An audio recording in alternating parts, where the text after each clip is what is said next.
तो श्री कृष्ण का साम्राज्य सिर्फ इस धरती पर ही नहीं बल्कि हर मनुष्य के दिल में है। लेकिन आज हम आपको कृष्ण के उस अदृश्य साम्राज्य के दर्शन कराने वाले हैं जो धरती की सतह पर नहीं बल्कि समुद्र की गहराइयों की रेत में है।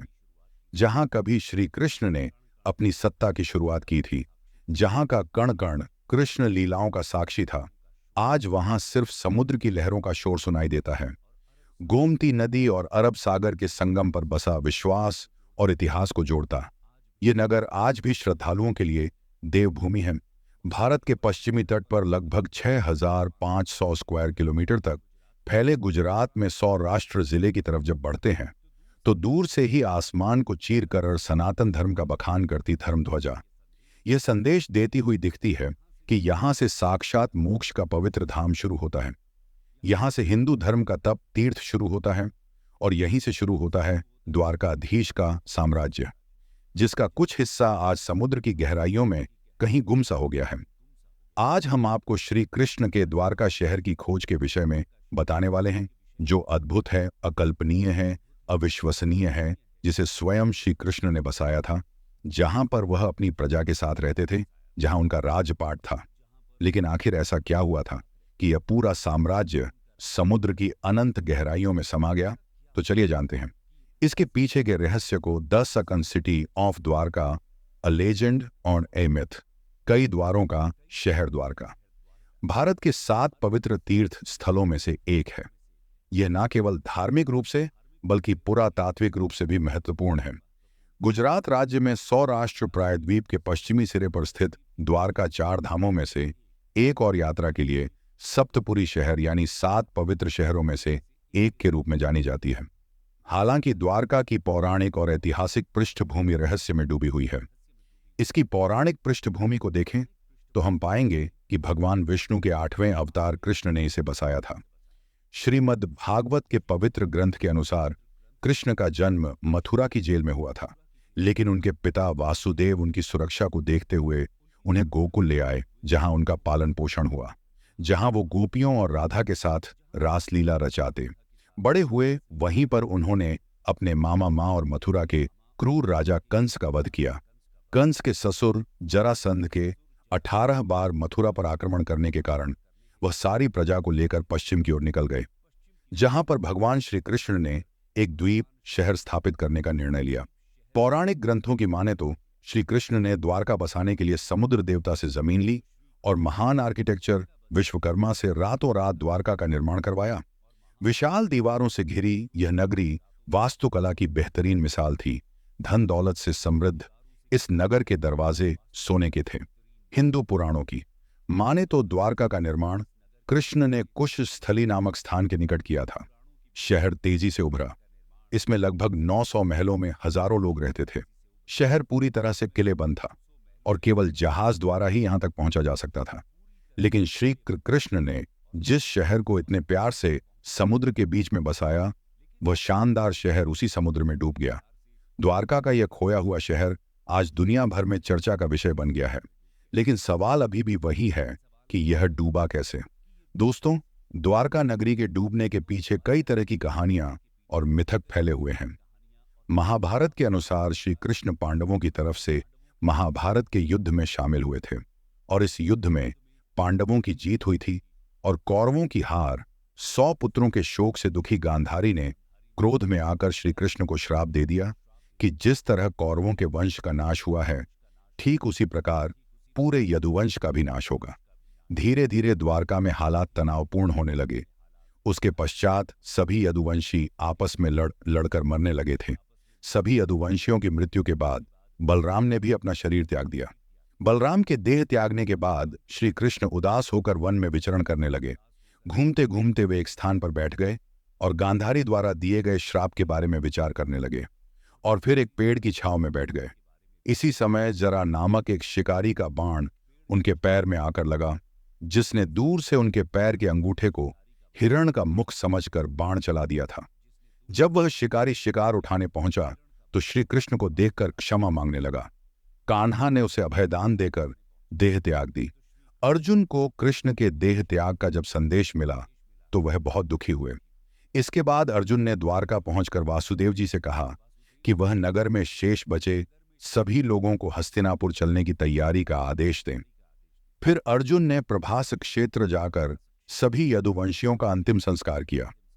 अगले दिन वासुदेव जी ने प्राण त्याग दिए। उनका अंतिम संस्कार कर अर्जुन सभी महिलाओं और बच्चों को लेकर द्वारका से निकल गए। जैसे ही उन लोगों ने नगर छोड़ा, द्वारका का राजमहल और नगरी समुद्र में समा गए।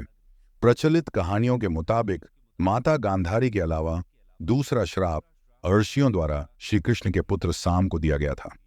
दरअसल एक बार महर्षि विश्वामित्र, देव ऋषि नारद और कव द्वारका गए।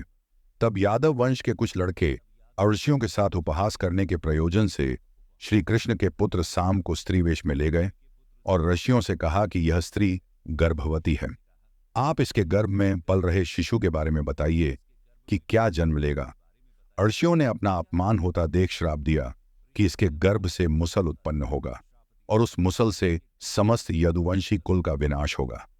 महाभारत के 23वें और 34वें श्लोक के अनुसार जिस दिन कृष्ण 125 साल के बाद आध्यात्मिक दुनिया में शामिल होने के लिए पृथ्वी छोड़ गए थे, उसी दिन शहर अरब सागर में डूब गया। और यही वह समय था जब कलयुग की शुरुआत हुई थी। समुद्र के देवता ने भूमि को एक बार फिर से वापस ले लिया, द्वारका के खोए हुए शहर को डुबो दिया, लेकिन भगवान कृष्ण के महल को बचा लिया। यह भी कहा जाता है कि खोई हुई द्वारका नगरी पर एक उड़ने वाली मशीन जहाज द्वारा हमला किया गया था। यह लड़ाई एलियंस सिद्धांतकारों की रुचि को बढ़ाती है, क्योंकि ऐसा लगता है कि यह लड़ाई तकनीक और शक्तिशाली हथियारों के साथ लड़ी गई थी। स्पेसशिप ने ऊर्जा हथियार का इस्तेमाल करके शहर पर हमला किया, जो देखने वालों को बिजली गिरने जैसा लगा, और यह इतना विनाशकारी था कि हमले के बाद शहर का अधिकांश हिस्सा खंडहर हो गया। दोस्तों, वैसे तो द्वारका आज तक एक रहस्य बना हुआ है, लेकिन आज इसके अवशेष पानी के नीचे खोजे जा रहे हैं। आइए जानते हैं इसे लेकर हमारे आर्कियोलॉजिस्ट क्या कहते हैं। Discovery of the submerged kingdom. दोस्तों, महाभारत के अनुसार तो प्राचीन द्वारका समुद्र में डूब गई थी, जिसकी वजह से आज एक महत्वपूर्ण पुरातात्विक स्थल बन गई है। द्वारका के समुद्री अवशेषों पर सबसे पहली नजर भारत वायुसेना के पायलटों की पड़ी थी, जो उस दौरान समुद्र के ऊपर से उड़ान भर रहे थे। इसके बाद ही 1970 में जामनगर के गैजेटियर में इसका उल्लेख किया गया। इससे पहले लोगों का कहना था कि द्वारका नगरी एक काल्पनिक नगर है और काल्पनिक कहानियों का कोई इतिहास नहीं होता। लेकिन इस शहर का पहला ऐतिहासिक रिकॉर्ड 6ठी शताब्दी में गुजरात के भावनगर के सामंत सिंहादत्य के पलिहोताना कॉपर प्लेट में पाया गया है।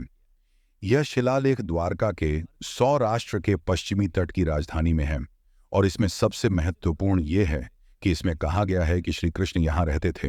इसके बाद से ही लोगों को भरोसा होने लगा। इस पर CSIR यानी council of scientific and industrial research के पूर्व प्रमुख और वैज्ञानिक डॉक्टर राजीव निगम महाभारत को कोट करते हैं। महाभारत में कृष्ण ने कहा है कि द्वारका शहर सागर से निकली जमीन पर बनाया गया था, लेकिन लेन जब उसका पानी दोबारा अपनी पुरानी जगह पर आया तो शहर डूब गया। वह बताते हैं पानी के नीचे खुदाई का काम मौजूदा द्वारकाधीश मंदिर के पास से शुरू हुआ था, जहां कई मंदिरों की एक श्रृंखला मिली, जिसका मतलब यह है कि जैसे जैसे पानी चढ़ता गया, मंदिरों की जगह आगे सरकती गई। इस अवलोकन ने भारत के चर्चित आर्कियोलॉजिस्ट डॉक्टर SR राव को आश्वस्त किया कि क्यों ना समुद्र के किनारे खुदाई की जाए, ताकि पता चल सके कि यहाँ इस डूबे हुए शहर के वास्तविक सबूत हैं या नहीं। इसके बाद साल 1979 में आर्कियोलॉजिस्ट डॉक्टर SR राव और उनकी टीम ने इसकी खोज शुरू की। उन्होंने मिलकर तथ्यों के सबूत तलाशने शुरू कर दिए।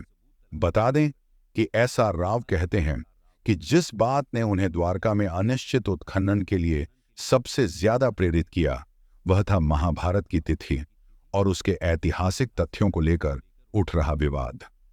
इसी खोज में समुद्र से हजारों फीट नीचे उसकी गहराइयों में द्वारका के महत्वपूर्ण अवशेष मिले, जिसमें 560 मीटर लंबी द्वारका की दीवार मिली, जिसकी बनावट महाभारत के द्वारका विवरण से मिलती जुलती है।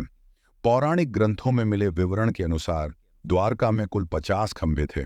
आर्कियोलॉजिस्ट को इस खोज में करीब 30 खंभे मिले थे। इसके साथ ही उन्हें वहां पर उस समय के बर्तन भी मिले, जो लगभग 1528 से लेकर 3000 ईसा पूर्व के थे। साइट से 500 से अधिक प्राचीन वस्तुएं प्राप्त हुईं। कुछ नमूने तो 2000 साल के सांस्कृतिक उत्तराधिकार को मजबूती से स्थापित करते हैं।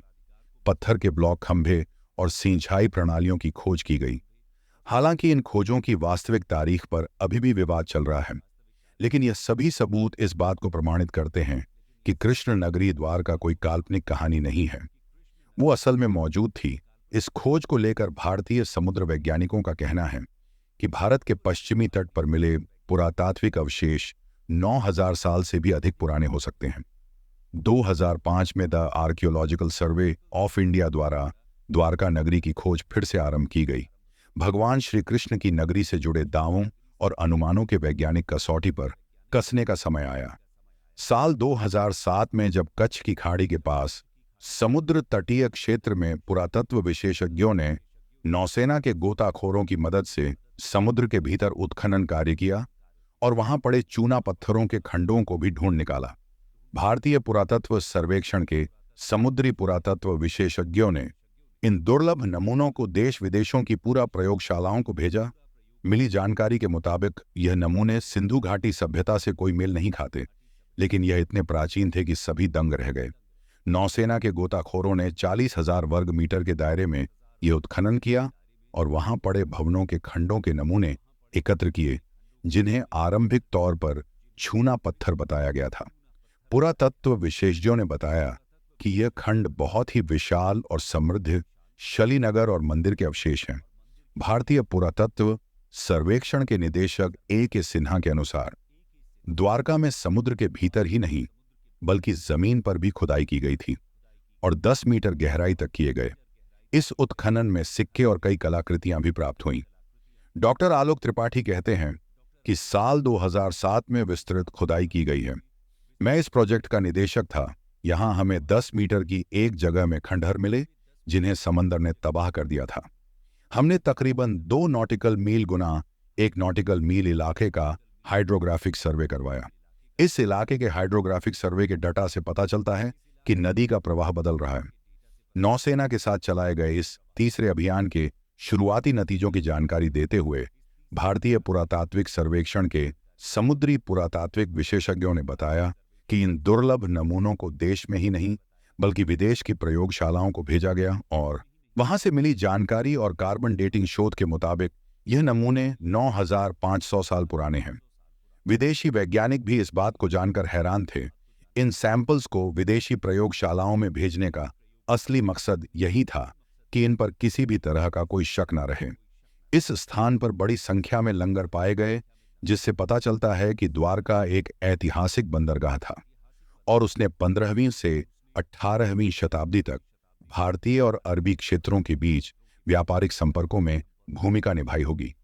संस्कृत में द्वारका शब्द का अर्थ द्वार या दरवाजा है, जो संकेत देता है कि यह प्राचीन बंदरगाह शहर भारत आने वाले विदेशी नाविकों के लिए एक पहुंच बिंदु के रूप में कार्य करता होगा। पुरातत्वविद अब प्राचीन शहर की दीवारों की नींव की खोज के लिए पानी के नीचे खुदाई की तैयारी कर रहे हैं। भारतीय पुरातत्व सर्वेक्षण के निदेशक A.K. सिन्हा के अनुसार द्वारका में समुद्र के भीतर ही नहीं बल्कि जमीन पर भी खुदाई की गई थी और 10 मीटर गहराई तक किए गए। उस उत्खनन में सिक्के और कई कलाकृतियां भी मिली हैं। उन्होंने माना कि जमीन पर मिले अवशेषों की समुद्र में मिले अवशेषों से समानता मिलती है। इस विषय पर जानकारी देते हुए भारत के समुद्र तकनीकी विभाग के मंत्री रहे मुरली मनोहर जोशी ने बताया था कि ध्वनि चित्रों से मानव निर्मित शिल्प का पता तो चला ही है, साथ ही एक प्राचीन नदी का भी पता लगाया गया है जो 9 किलोमीटर तक लंबी है और इसके किनारे पर ही इस प्राचीन सभ्यता के अवशेष और शिल्प पाए गए हैं।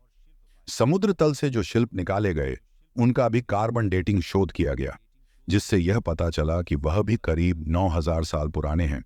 यह शिल्प लकड़ियों के हैं और इसमें दरार पड़ने के चिन्ह हैं। मुरली मनोहर जोशी ने कहा कि उनके मंत्रालय ने इस खोज का अध्ययन करने के लिए एक दल बनाया था, जिसका काम इस खोज को आगे बढ़ाना और यह पता लगाना था कि इस इलाके के प्राचीन स्थानों से क्या संबंध है। दोस्तों, पुराणों और धर्म ग्रंथों में मेन वर्णित प्राचीन द्वारका नगरी और उसके समुद्र में समा जाने से जुड़े रहस्यों का पता लगाने का कार्य पिछले कई सालों से रुका पड़ा था। Archaeologist A.K. सिन्हा ने कहा कि पानी में खोज के कार्यों के लिए बड़े आधारभूत संरचना की जरूरत है। प्राचीन द्वारका नगरी की खोज जैसी बड़ी परियोजना के लिए समुद्र में प्लेटफॉर्म और काफी एक्सपीरियंस वाले गोताखोरों की जरूरत होती है जो पानी में गहराई तक जा सके। द्वारका नगरी के समुद्र में समा जाने के रर के बारे में पूछे जाने पर A.K. सिन्हा का कहना है कि द्वारका नगरी का एक बड़ा हिस्सा समुद्र में डूब गया था, लेकिन इसके कारण को लेकर पूरे दावे के साथ कुछ भी नहीं कहा जा सकता। द्वारका नगरी के नष्ट होने के मत पर कई सवाल उठते हैं। कोई कहता है कि यह कोई प्राकृतिक घटना का काम हो सकता है, लेकिन कुछ वैज्ञानिकों का कहना है कि 9000 साल पहले जब हिम युग समाप्त हुआ तो समुद्र का जल स्तर इस कदर बढ़ा कि उसमें देश दुनिया कई बड़े शहर डूब गए। उन्हीं शहरों में से एक द्वारका भी था। एक सिद्धांत के अनुसार खोया हुआ द्वारका शहर लगभग 3500 साल पहले पुनः प्राप्त भूमि पर बनाया गया था और समुद्र का स्तर बढ़ने पर पानी में डूब गया था। वैज्ञानिक अध्ययनों से पता चला है कि 1000 ईस्वी में अपने वर्तमान स्तर तक पहुंचने से पहले क्षेत्र में समुद्र का स्तर कई बार बढ़ा और घटा है। समुद्र के स्तर में यह परिवर्तन भूवैज्ञानिक गड़बड़ी से लेकर तटीय कटाव तक किसी भी कारण से हो सकता है। हालांकि इस मामले पर आज भी शोध जारी है और अब तक जो भी सबूत मिले हैं उससे सिद्ध होता है कि यह एक असली घटना है। हमारे बीच एक और सबूत यह भी है कि महाभारत में जिन 35 शहरों के बारे में लिखा हुआ है वह आज भी हमारे बीच मौजूद हैं। आर्कियोलॉजिकल डिपार्टमेंट को इसके कई प्रमाण मिले हैं। भारत और इसके आसपास के कई देशों का महाभारत में उल्लेख हुआ है। इंद्रप्रस्थ भारत की राजधानी दिल्ली है। हस्तिनापुर आज उत्तर प्रदेश राज्य का मेरठ जिला है। कुरुक्षेत्र हरियाणा का एक जिला है। वहीं गांधार आज अफगानिस्तान में स्थित है। तो वहीं श्री कृष्ण की द्वारका भी गुजरात का एक शहर है। कंक्लूजन दोस्तों, इस रिसर्च से इतना कहा जा सकता है कि द्वारका एक छोटा शहर नहीं था, बल्कि एक विस्तृत और समृद्ध राज्य था। यह सभी साक्ष्य और सबूत जब भविष्य में भारत के समृद्ध और प्राचीन इतिहास को बताने के रूप में पेश किए जाएंगे तो ये हमारी सभ्यता के लिए बड़े ही गर्व की बात होगी। दोस्तों, आपका इस विषय पर क्या कहना है? कृष्ण जीवन का सार सिखाते हैं, व्यर्थ की चिंता, व्यर्थ के डर से मुक्त करते हैं, भविष्य को छोड़ वर्तमान में जीने का पाठ सिखाते हैं, कर्म का सबसे बड़ा मर्म समझाते हैं। पर आज श्री कृष्ण की निशानियां के साक्षात दर्शन के लिए आवश्यक है कि समुद्र का मंथन एक बार और हो और जो शुरू किया जाए उसे निष्कर्ष तक पहुंचाया जाए।